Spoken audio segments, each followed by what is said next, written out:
Pria itu melihat ke kiri dan ke kanan. Meskipun dia tidak mau menyerah, dia sebenarnya sedikit takut dalam hatinya. Lagi pula, dia baru saja melihat pertarungan dengan pria berpakaian hitam. Mengapa kalian semua berdiri di sana? Dia menyebut kami sampah. Mungkinkah dia mengira aku yang terkuat jika aku harus berdiri di sini sendirian? Yang lainnya juga tidak bodoh. Jika mereka benar-benar bergabung untuk menyingkirkan Xiao Yan, mereka tidak akan punya kesempatan mendapatkan jiwa kekosongan. Pada saat ini, orang-orang di belakang pria itu tidak bersedia mengambil tindakan. Kelebihan dan kekurangannya sangat jelas. Mengapa mereka harus mengambil tindakan? Tatapan mata lelaki itu tiba-tiba berubah dingin dan dia membuang sulaman itu. Sekelompok pria yang panik berteriak, tiba-tiba mengangkat kepala dan mendengus dingin ke arah Xiao Yan yang menyerang. Lalu lelaki itu mundur selangkah sedikit, dan seluruh tubuhnya tiba-tiba melesat mundur dengan cepat, meninggalkan belasan orang di tingkat ketiga. Orang ini tadinya berteriak paling keras, namun tanpa diduga-duga, dialah orang pertama yang melarikan diri. Serangan Xiao Yan tidak berhenti di situ. Tinju yang menyerupai gunung dan bulan itu menghantam banyak sosok, dan tingkat keempat melarikan diri terlebih dahulu. Tidak ada seorang pun yang berani menghadapi Xiao Yan. Lagi pula, beberapa dari mereka telah mengakui bahwa Xiao Yan berasal dari klan Yuan Shen. Ras yang seharusnya musnah kini terlahir kembali. Rasa penindasan masih sangat terasa. Terlebih lagi, mereka telah melihat dengan mata kepala mereka sendiri inkarnasi Yuan Shen yang super tinggi setinggi 100.000 kaki. Mereka masih sangat jelas tentang kesenjangan antara mereka dan Xiao Yan. Kalau bukan karena lelaki di tingkat keempat yang melangkah maju dan memprovokasi mereka, mereka pasti tidak akan berani memprovokasi Xiao Yan dengan mudah. Menghadapi serangan Xiao Yan, mereka berhamburan seperti sekelompok lalat yang ketakutan, semuanya terbang mundur dan menjauh. Namun, Xiao Yan tidak berhenti di situ. Ia terus melangkah dan mengejar belasan orang itu, setidaknya untuk mengantar mereka kembali ke lautan pasir baru. Dan tepat saat Xiao Yan bergegas keluar, pria di tingkat keempat tiba-tiba muncul. Lalu berkembang dengan cepat. Langsung menuju jiwa kosong yang tergantung.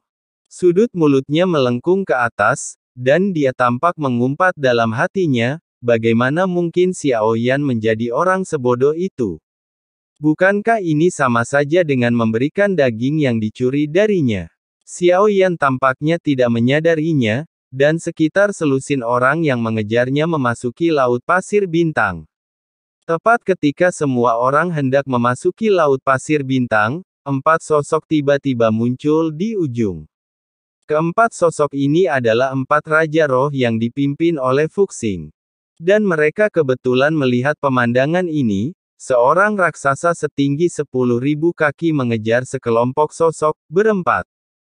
Orang-orang menghindar satu demi satu, dan belasan orang begitu ketakutan hingga mereka bahkan tidak menoleh ke belakang dan kembali memasuki lautan pasir bintang yang mengarah ke dunia luar.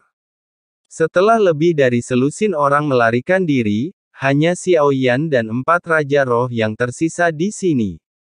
Anda datang pada waktu yang tepat. Sosok Xiao Yan tiba-tiba berubah menjadi biasa, dan tatapannya tertuju pada keempat Raja Roh. Sedangkan di belakang, tiba-tiba datang gelombang kencang. Perwira militer itu menoleh untuk melihat, dan sepertinya sesuatu baru saja terjadi ke arah tulang-tulang itu. Namun saat aku menoleh, tidak ada apa-apa. Pria di tingkat keempat juga menghilang. Itu masih kerangka putih yang sama dengan kepala tertunduk, dan perutnya bundar seperti lubang hitam, dikelilingi oleh lingkaran cahaya ungu merah.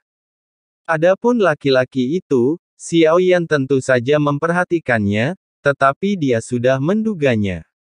Apakah semudah itu mendapatkan Soul of Void? Setelah Xiao Yan selesai berbicara, dia tidak bergerak, melainkan berbalik dan langsung menuju tulang-tulang putih itu. ingin berlari. Fuxing mendengus. Seketika, 4 sosok berubah menjadi pelangi panjang dan mengejar Xiaoyan. Pada saat ini, Xiaoyan tidak peduli pada mereka. Lelaki itu menghilang, ia pasti telah memasuki jiwa kekosongan. Tentu saja dia tidak bisa membiarkannya sampai di sana lebih dulu. Jika jiwa kekosongan memiliki ruang lain, akan lebih baik berurusan dengan keempat Raja Roh ini di jiwa kekosongan.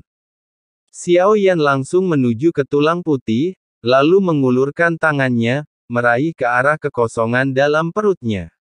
Menggerakkan jiwa. Tepat seperti dugaan Xiaoyan, kekuatan hisap yang kuat terpancar saat benda itu mendekat.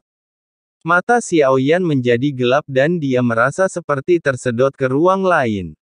Ruang itu kosong dan Xiaoyan terus terjatuh, seakan-akan dia telah melompat ke dalam gua yang tidak berujung. Tubuhnya merasakan sensasi tanpa bobot yang kuat. Dan sangat sulit untuk mengendalikan tubuh. Apakah ini ujian bagi jiwa virtual?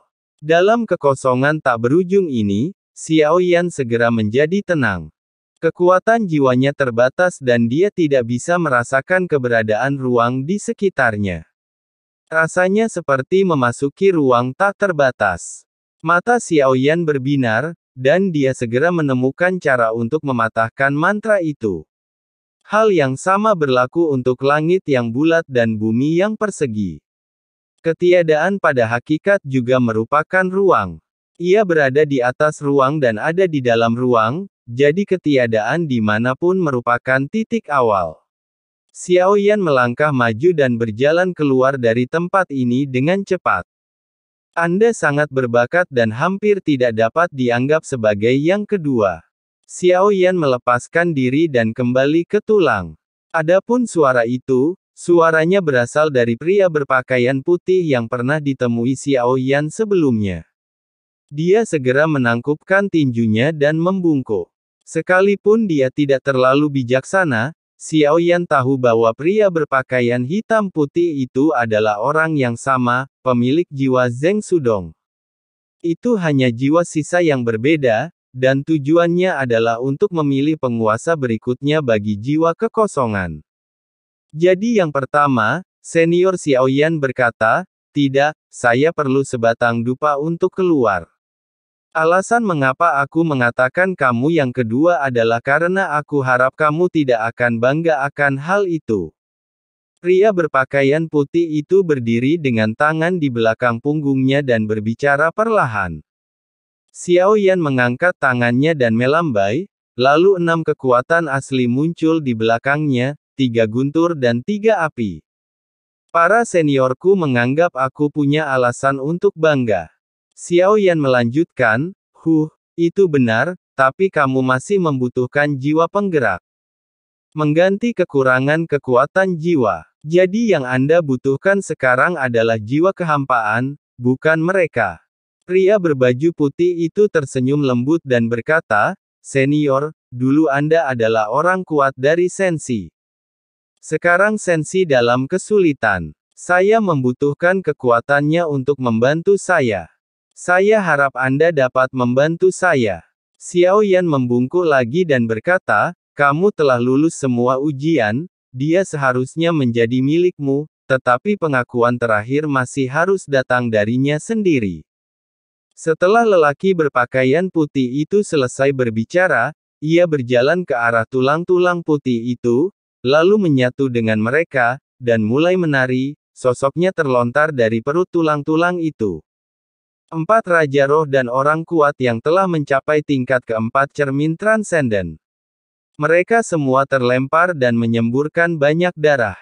"Kalian berlima pecundang." Dia melangkah mundur, dan begitu dia selesai berbicara, sebuah kekosongan terbentuk, hanya ada Xiaoyan dan pria berpakaian putih di dalamnya.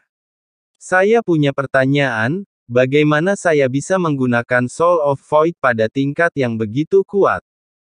Xiaoyan bertanya, "Aku tidak tahu di alam mana senior itu berada saat dia masih hidup. Dalam pertarungan sederhana, jika bukan karena jejak pikiran jahat, Xiaoyan pasti bukan lawannya." Tingkat ketiga keabadian ilahi yang biasa tidak jauh berbeda dengan yang Anda alami sekarang, kata Bai Yi. Xiao Yan sedikit tertegun, tetapi tekanan yang diterimanya selama pertarungan tidak mungkin merupakan tingkat ketiga, belum lagi itu hanya jiwa yang tersisa, yang kekuatan jiwanya hanya sedikit lebih kuat.